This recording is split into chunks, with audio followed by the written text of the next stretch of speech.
Hello friends, time pass नहीं की YouTube channel में आप लोगों का स्वागत है। आप लोगों को इस चैनल पर सिर्फ वही कंटेंट मिलेगा जिससे आपका सिलेक्शन हो पाए। तो आज हम लोग देखेंगे हिंदी का सबसे बेस्ट टॉपिक, सामान्य हिंदी का भाषा विज्ञान।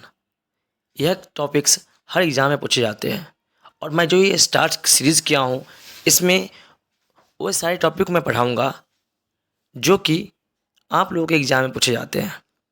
उससे अलावा और कुछ नहीं। ठीक है, तो अगर आप लोगों को वीडियो अच्छा लगेगा, मेरा कंटेंट अच्छा लगेगा, तो ही मेरे चैनल को सब्सक्राइब कीजिएगा और लाइक कीजिएगा। तो चलिए बिना देर किए वीडियो को हम स्टार्ट करते हैं। और मेरे चैनल का एक उद्देश्य यही है कि कम समय में आप लोगों को मैं सब कुछ बता दूँ। तो चलिए स्टार्ट करते हैं। सर में देखेंगे हम लोग आज भाषा। भाषा होता क्या है, हिंदी भाषा में भाषा का प्रयोग कैसे करते हैं, ठीक है, सामान्य हिंदी के अंतर्गत क्या होता है। तो चलिए देखते हैं आगे नेक्स्ट स्लाइड पे क्या है। तो सबसे पहले हम समझते हैं कि भाषा का डेफिनेशन, ठीक है, कि भाषा होता क्या है। ठीक है, भाषा कहते किसको है, हिंदी में भाषा कितने प्रकार के होते हैं, कितने उपभाषा होते हैं, ठीक है, कितनी बोलियाँ होती है, भाषा का विकास कैसे हुआ, उत्पत्ति कैसे हुई, तुम सबको देखेंगे शुरू से लेकर अंत तक।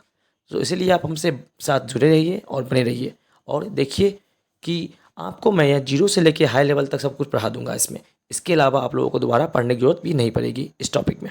ठीक है, चलिए देखते हैं आगे।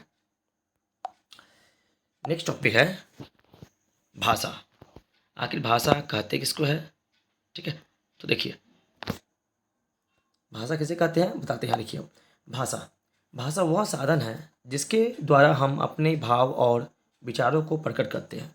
ठीक है, भाषा वह साधन है जिसके द्वारा हम अपने भाव, है ना, यानी कि विचारों को वो क्या करते हैं, हम व्यक्त करते हैं। जैसे हमें कुछ खाना है, हम रो रहे हैं, ठीक है, तो हम बोलेंगे ना कि ऐसे विचारों को बोल के मुंह से बोल देंगे कि हमें भूख लगी है, खाना दीजिए।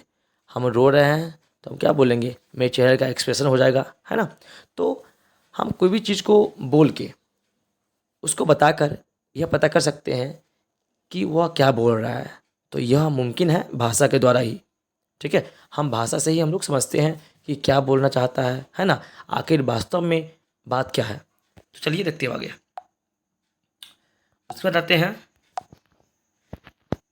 आप कुछ इंपॉर्टेंट बात देखते हैं, ठीक है, भाषा से संबंधित। तो भाषा है संस्कृत शब्द के भाष धातु से बना होता है। ठीक है, भाषा जो है वो संस्कृत भाषा के भाष धातु से बना है जिसका अर्थ होता है बोलना। ठीक है, जिसका अर्थ क्या होता है, बोलना होता है। अगर आपको एग्जाम में पूछा जाए कि भाषा शब्द संस्कृत के किस धातु से बना है, तो भाष धातु से। ठीक है, चलिए देखते हैं आगे। नेक्स्ट स्लाइड देखते हैं।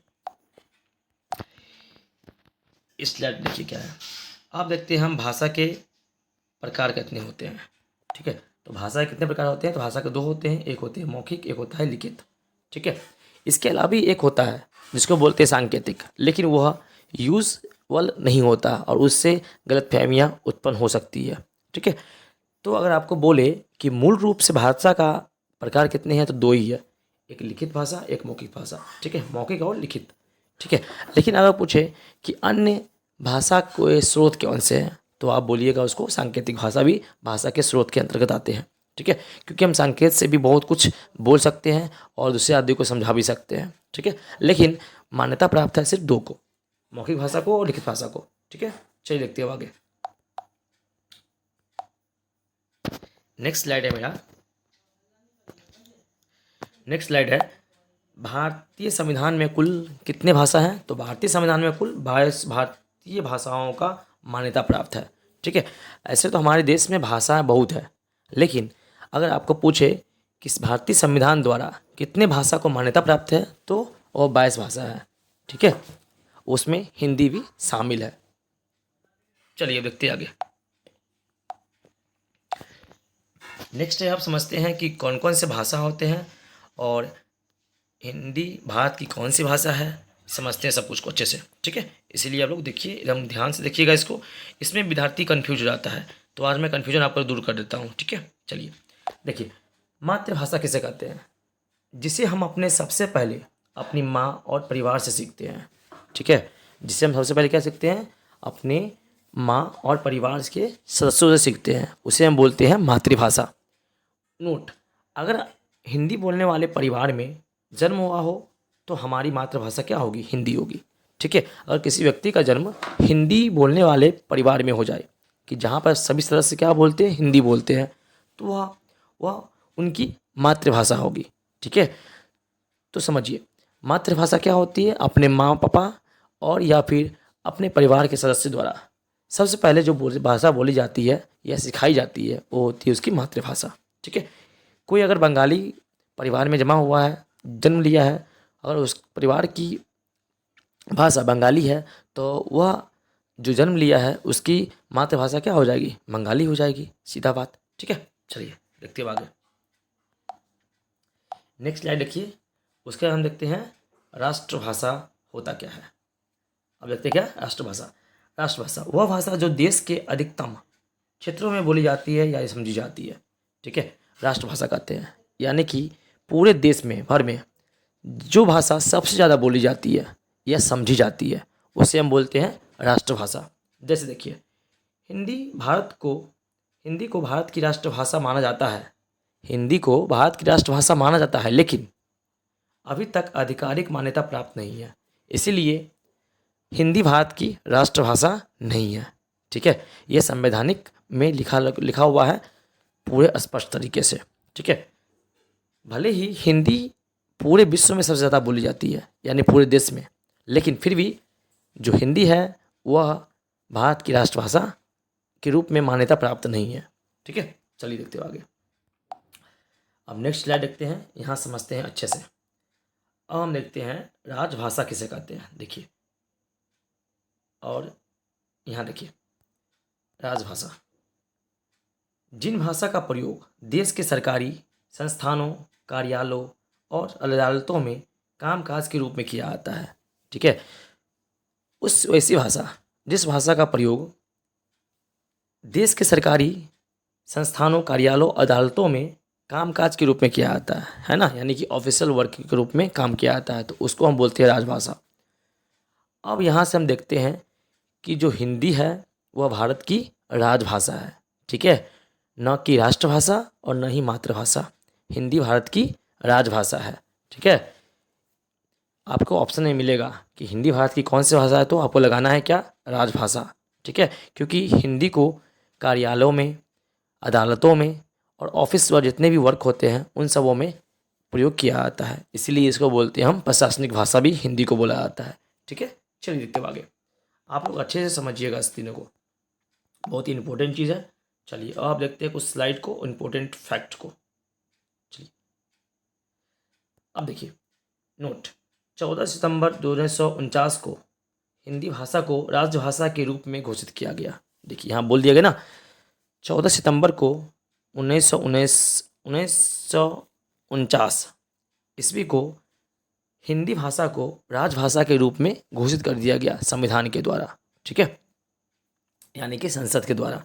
इसीलिए प्रत्येक वर्ष 14 सितंबर को हम राष्ट्रीय हिंदी दिवस के रूप में मनाया जाता है या फिर मनाते हैं। ठीक है, इसीलिए 14 सितंबर 1949 ईस्वी को हिंदी को भारतीय राजभाषा के रूप में मान्यता प्राप्त हुई थी। इसीलिए हम 14 सितंबर को प्रत्येक साल राष्ट्रीय हिंदी दिवस के रूप में मनाते हैं, जबकि विश्व हिंदी दिवस मनाते हैं 10 जनवरी को।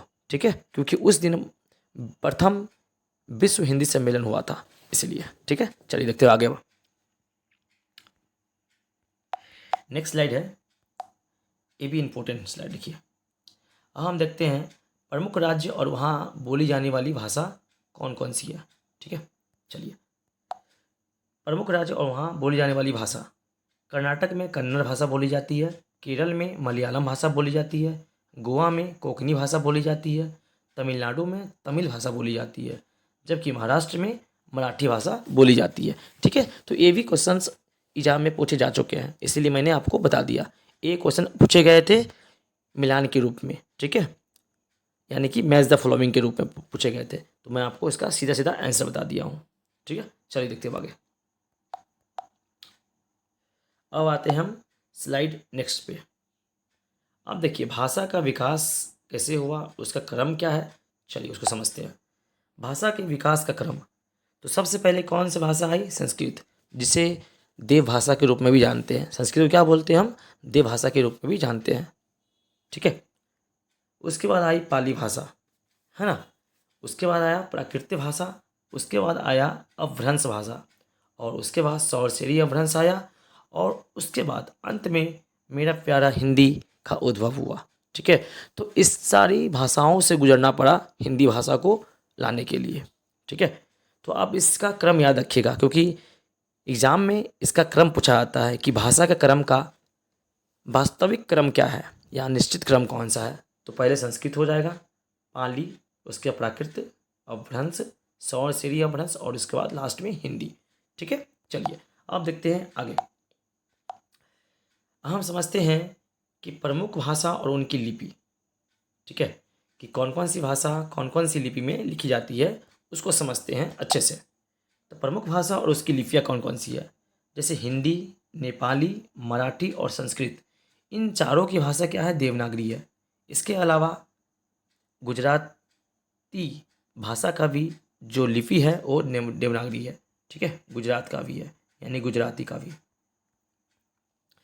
ठीक है। हिंदी, नेपाली, मराठी, संस्कृत और गुजराती, इन सभी भाषाओं की जो लिपियाँ हैं वो कौन सी है, देवनागरी लिपि है। उसके बाद अंग्रेजी की लिपि कौन सी है, रोमन। पंजाबी की लिपि कौन सी है, गुरुमुखी। उर्दू की लिपि है फारसी, जबकि बांग्ला की लिपि है बंगाली। ठीक है। आप इसे याद रखिएगा। जबकि फ्रेंच की लिपि भी क्या है, रोमन लिपि है। ठीक है। जर्मन की लिपि भी कौन सी है, तो रोमन लिपि है। ठीक है। तो ये भी याद रखिएगा आप लोग। चलिए देखते हैं नेक्स्ट स्लाइड पर बढ़ते हैं। अब यहाँ देखते हैं लिपि के विकास का क्रम, यानी कि लिपि का विकास कैसे हुआ, उसका क्रम कौन कौन सा है। चलिए उसको भी एक बार देख लेते हैं एक स्लाइड में। चलिए तो देखिए लिपियों का विकास का क्रम कैसे हुआ। जिस तरह से भाषा का विकास हुआ उसी तरह से लिपि का विकास भी हुआ। तो सबसे पहले ब्राह्मी लिपि आई, उसके बाद ब्राह्मी लिपि से गुप्त लिपि का निर्माण हुआ, उसके बाद कुटिल लिपि आई, उसके बाद नागरी लिपि, और उसके बाद देवनागरी लिपि का विकास हुआ। ठीक है। जो कि देवनागरी लिपि बहुत सारी भाषाओं में लिखी जाती है। जैसे आपको बोले थे ना, नेपाली, हिंदी, संस्कृत, मराठी, गुजराती, इन सभी भाषाओं में देवनागरी लिपि का यूज होता है। ठीक है। चलिए अब देखते हैं आगे। नेक्स्ट क्वेश्चन है भाषा सीखने का मनोवैज्ञानिक क्रम। जी हाँ, यहाँ से भी क्वेश्चन पूछे गए हैं प्रीवियस ईयर एग्जाम में। भाषा सीखने का मनोवैज्ञानिक क्रम क्या है ना, यानी कि नेचुरल क्या है, नेचुरलिटी क्या है। तो सबसे पहले क्या है, इसको बोला जाता है सुबोपली। सुबोपली में सु का मतलब होता है सुनना, यानी कि पहले भाषा को सुना जाता है। ठीक है। उसके बाद भाषा को बोला जाता है, फिर उसके बाद पढ़ा जाता है यानी कि पढ़ना, और सबसे अंत में लिखा जाता है यानी कि लिखना। ठीक है। तो सुबोपली का ये क्या है, यह शॉर्ट नेम है, जबकि इसमें सु का मतलब सुनना, बो का मतलब बोलना, पा का मतलब पढ़ना, और ली का मतलब लिखना होता है। ठीक है। तो इस तरह से भाषा सीखने का मनोवैज्ञानिक क्रम है। ये क्रम आपको एग्जाम में पूछा जाएगा। चल देखते हैं आगे। अब देखिए मारिया मॉन्टेसरी के द्वारा, ठीक है, मारिया मॉन्टेसरी के द्वारा भाषा सीखने का सही क्रम क्या है, तो वो था मनोवैज्ञानिक क्रम। अब ये है मारिया मॉन्टेसरी के अनुसार भाषा सीखने का सही क्रम। ये भी बहुत बड़े भाषा वैज्ञानिक है। ठीक है। इसने अपने राय में इसे बोला सुवोलिप, यानी कि पहले भाषा को सुना जाता है, फिर बोला जाता है, लिखा जाता है, और लास्ट में पढ़ा जाता है। ठीक है। इसके कहने का यह मत था। ठीक है। तो दोनों याद रखिएगा आप लोग, एक नॉर्मल जो कि मनोवैज्ञानिक क्रम है, और एक है मारिया मॉन्टेसरी के द्वारा भाषा सीखने का सही क्रम। ठीक है। चलिए देखते हैं आगे। इसके बाद हम देखते हैं कि जो भाषा हिंदी भाषा है, ठीक है, उसको बांटा कितने में गया है। तो हम बोल सकते हैं कि हिंदी भाषा की 5 उपभाषा होती है। जो हिंदी भाषा है उसकी क्या होती है, 5 उपभाषा होती है। पहला है पश्चिमी हिंदी, दूसरा है पूर्वी हिंदी, तीसरा है राजस्थानी, चौथा है पहाड़ी, और पांचवा है बिहारी। तो सबसे देखते हैं पश्चिमी हिंदी में कौन कौन सी भाषा बोली जाती है। तो पश्चिमी हिंदी में बोली जाती है खड़ी बोली, ब्रजभाषा, हरियाणवी, बुंदेली और कन्नौजी। ठीक है। ये पश्चिमी हिंदी के अंतर्गत बोली जाने वाली भाषा है। उसके बाद पूर्वी हिंदी में कौन कौन सी भाषा बोली जाती है, अवधी, बहोली और छत्तीसगढ़ी। यह पूर्वी हिंदी भाषा में बोली जाती है। राजस्थानी में कौन कौन सी बोली जाती है, मरवाड़ी, हाड़ौती और मेवाती, और लास्ट में क्या है, मालवी। ये राजस्थानी हिंदी में बोली जाती है। ठीक है, उसके बाद पहाड़ी में कौन कौन सी भाषा बोली जाती है? गढ़वाली, कुमायूनी और पश्चिमी पहाड़ी। ठीक है, अब लास्ट में क्या है? बिहारी। बिहारी में कौन कौन सी भाषा बोली जाती है? तो ये है भोजपुरी बोली जाती है, मैथिली बोली जाती है और मगही बोली जाती है। ये तो आप लोगों को मालूम होगा। ठीक है, कि बिहार में कौन कौन सी भाषा बोली जाती है। जनरली भोजपुरी से ज़्यादा बोली जाती है, फिर मैथिली, फिर मगही भाषा को बोला जाता है। ठीक है, चलिए देखते हैं नेक्स्ट स्लाइड पे। अब हम देखते हैं कुछ इम्पोर्टेंट पॉइंट। ठीक है, और उसको समझते हैं। देखिए, सबसे पहला कुछ महत्वपूर्ण बिंदु।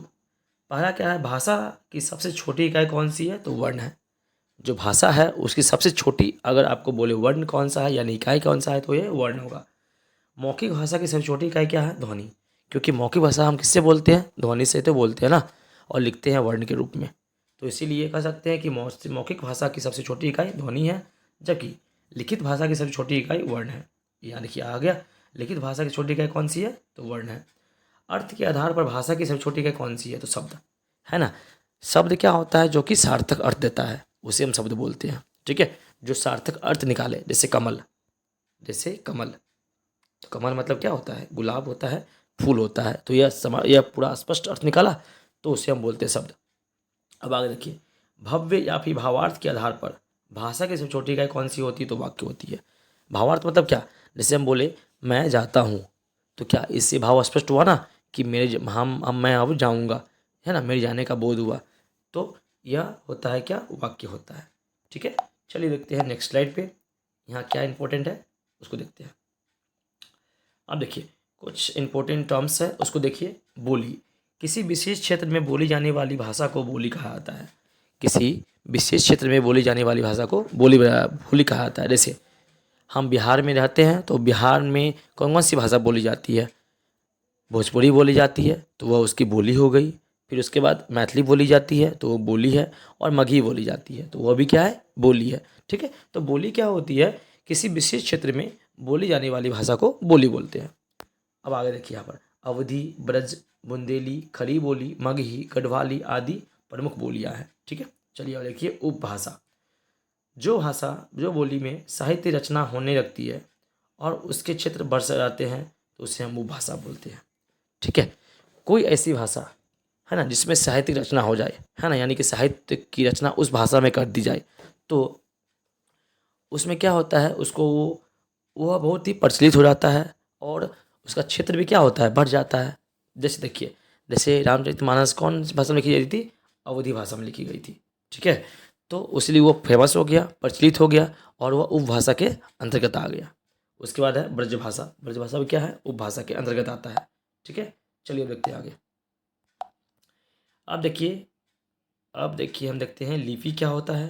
ठीक है, वो समझते हैं। लिपि किसी भाषा के लिखने की निश्चित चिन्हों द्वारा लिखने की एक विधि को लिपि बोलते हैं। कि कौन सी भाषा किस तरह से लिखी जाएगी, उसकी बनावट कैसी होगी, है ना, उसकी लिखावट कैसी होगी, उन सबों को तय किया जाता है लिपि के द्वारा ही। ठीक है, चलिए देखते हैं आगे। व्याकरण किसे कहते हैं? व्याकरण वह शास्त्र है जिसके द्वारा हमें भाषा को शुद्ध रूप में लिखने, पढ़ने और बोलने का ज्ञान प्राप्त होता है। ठीक है, अब इसे जूम कर लीजिएगा, थोड़ा सा छोटा है, इसके लिए सॉरी। चलिए आगे देखिए। नोट, व्याकरण के 3 प्रमुख अंग हैं। ठीक है, वर्ण विचार, शब्द विचार और वाक्य विचार। हम आप लोगों को नेक्स्ट वीडियो में वर्ण विचार के रूप में पढ़ाएंगे कि वर्ण विचार किसे कहते हैं। ठीक है, वर्ण विचार के अंतर्गत कौन सा आता है? सबसे पहले तो वर्णमाला। तो मैं आप लोगों को वर्णमाला भी इसी तरह से सबसे बेस्ट कंटेंट के साथ पढ़ाऊंगा। ठीक है, वो भी हैंड राइटिंग नोट्स के साथ, जो कि IAS दृष्टि के द्वारा लिखा गया है, मेरे द्वारा। ठीक है, चलिए अब देखते हैं आगे। आप कुछ नोट्स हैं, उस पर गौर कीजिएगा, आप एक बार रिवीजन कर लीजिएगा, बहुत ही इंपॉर्टेंट है, इसलिए मैंने यहाँ पर इसको ले लिया है। ठीक है, सर देखते हैं हिंदी भाषा का विकास। तो भाषा परिवार के आधार पर हिंदी भारतोपीय की भाषा है ना, यानी कि भारतीयों की भाषा है। भारत में 4 प्रकार की भाषा परिवार है। पहला यूरोपीय, दूसरा द्रविड़, तीसरा आस्ट्रिक और चौथा कौन है? चीनी तिब्बती। ठीक है, भारतीय आर्य भाषाओं को 3 आर्यों में यानी 3 भागों में बांटा गया है। पहला प्राचीन भारतीय आर्य भाषा, मध्यकालीन भारतीय आर्य भाषा, तीसरा आधुनिक भारतीय आर्य भाषा। ठीक है, तो इस 3 रूप में भाषा को बांटा गया है। अब चलिए देखते हैं कुछ इंपॉर्टेंट बातें। अब हिंदी भाषा देखिए, तो प्राचीन हिंदी कौन सी होती है? 1100 ईस्वी से 1400 ईस्वी क्या होती है? प्राचीन हिंदी। मध्य हिंदी कौन सी है? मध्यकालीन हिंदी 1400 से 1850। उसकी आधुनिक हिंदी कौन सी है? 1850 से अब तक। यानी कि 1850 के बाद जो भी हम भाषा बोल रहे हैं हिंदी का, वह आधुनिक हिंदी के अंतर्गत आता है। ठीक है, और हमको आधुनिक हिंदी के बारे में ही पढ़ना है। अब देखिए, हिंदी की आदि जननी संस्कृत को कहा जाता है। बोले थे ना, संस्कृत भाषा को हम देव की भाषा भी बोलते हैं, देववाणी भाषा भी बोलते हैं इसको। सामान्यतः हिंदी भाषा के इतिहास का आरंभ अपभ्रंश सौरसेनी अपभ्रंश से माना जाता है। ठीक है, अपभ्रंश बोल दे या फिर सौरसेनी अपभ्रंश बोल दे, है ना, तो हिंदी भाषा का उद्भव इसी से माना जाता है। अब आ देखते हैं हिंदी भाषा का विकास का क्रम। देखिए, हम बोले थे ना, संस्कृत, पाली, प्राकृत, अपभ्रंश, अपभट्ट और हिंदी, है ना। अपभट्ट को क्या बोलते हैं? सौरसेनी अपभ्रंश भी बोलते हैं। ठीक है, अब इसको मिश्रित कीजिएगा, अपभट्ट भी बोलते हैं और सौरसेनी अपभ्रंश भी इसी को बोला जाता है। चलिए देखते हैं नेक्स्ट स्लाइड पे। यहाँ देखते हैं कौन कौन सी चीज़ इंपॉर्टेंट है। देखिए, वही क्वेश्चन है जो मैंने आप लोगों को बताया था कि हिंदी में 5 उपभाषा है और 18 बोलियाँ हैं। तो पश्चिमी हिंदी में कौन था? सौरसेनी अपभ्रंश था। ठीक है, खड़ी बोली, बांगरू, ब्रजभाषा, कन्नौजी और बुंदेली। ठीक है, राजस्थानी में कौन था? मारवाड़ी, जयपुरी, द्वारी, मेवाती और मालवी। ठीक है, मैंने ये सब पढ़ा दिया आप लोगों को। चलिए एक बार रिवाइज कर रहा हूँ, आप लोग देख लीजिए। पूर्वी हिंदी में अवधी, बघौली और छत्तीसगढ़ी। बिहारी में कौन बोली जाती है? भोजपुरी, मगही और मैथिली। जबकि पहाड़ी हिंदी में कौन बोली जाती है? नेपाली बोली जाती है, कुमाऊनी बोली जाती है और गढ़वाली बोली जाती है। ये सब मैंने आप लोगों को पीछे पढ़ा दिया है। ठीक है, बस रिविजन के लिए इसको रखे हम लोग। चलिए देखते हैं नेक्स्ट स्लाइड और अंतिम, इसको समझते हैं। यहाँ पर कुछ कुछ इंपॉर्टेंट भाषा है, देखिए आप लोग इसको ध्यान से देखिएगा। सबसे पहले देखिए, यहाँ पर है राजभाषा। तो राजभाषा का शाब्दिक अर्थ है राजकाल की भाषा, है ना, यानी कामकाज की भाषा। राजकाज में जितने, यानी कि जो भी राजकाज में होता है, कहने का मतलब ऑफिस में, कार्यालय में, अदालत में, ठीक है, उन सबों में इसे बोला जाता है। इसीलिए हम हिंदी को राजभाषा के रूप में बोलते हैं, यानी राजभाषा कहते हैं इसको। ठीक है, नोट, हिंदी को राजभाषा के अंतर्गत रखा जाता है, न कि राष्ट्रभाषा। ठीक है, क्योंकि उसको राष्ट्रभाषा के रूप में मान्यता प्राप्त नहीं है। ठीक है, भले ही बोला जाता है कि हिंदी भारत की राष्ट्रभाषा है, लेकिन उसे राष्ट्रभाषा के रूप में मान्यता प्राप्त अभी नहीं हुआ है। इसीलिए हिंदी भारत की राजभाषा है। ठीक है, न कि राष्ट्रभाषा। राजभाषा एक संवैधानिक शब्द है, सही बात है। हिंदी को 14 सितंबर 1949 ईस्वी को राजभाषा के रूप में घोषित किया गया। मैंने पीछे पढ़ाया था आप लोगों को। ठीक है, यही बात। अब आगे देखिए, भाग 17 अनुच्छेद 343 से 351 में हिंदी भाषा का उल्लेख है, यानी कि भाषा का उल्लेख है। भारतीय संविधान के भाग 17 में अनुच्छेद 343 से 351 तक राजभाषा के संबंधित प्रावधानों का वर्णन किया गया है। ठीक है, चलिए देखते हैं आगे। अब आर्टिकल समझते हैं 343। ठीक है, 343 आर्टिकल्स हमें क्या कहता है, तो देखिए आर्टिकल 343, संघ की राजभाषा हिंदी तथा लिपि देवनागरी होगी। यह बोला जाता है इसमें देवनागरी लिपि की उत्पन्न ब्राह्मी लिपि से हुआ है, सही बात है। अधिकतर भारतीय भाषाओं का विकास ब्राह्मी लिपि से हुआ है, ये भी याद रखिएगा, ये इंपॉर्टेंट पॉइंट है। भारतीय संविधान की 8वीं अनुसूची में प्रारंभ में 14 भाषा थी, जो कि वर्तमान में 22 भाषा हो गया है। अगर बोला है आपको कि 8वीं अनुसूची में शुरू में, संविधान के शुरुआती में दौर में कितनी भाषा का उल्लेख था? तो 14 भाषा का उल्लेख था, लेकिन वर्तमान में यह 22 भाषा हो चुका है। ठीक है, तो ये याद रखिएगा। उसका देखिए 1 अक्टूबर 1953, ये याद रखिएगा, भाषाई आधार पर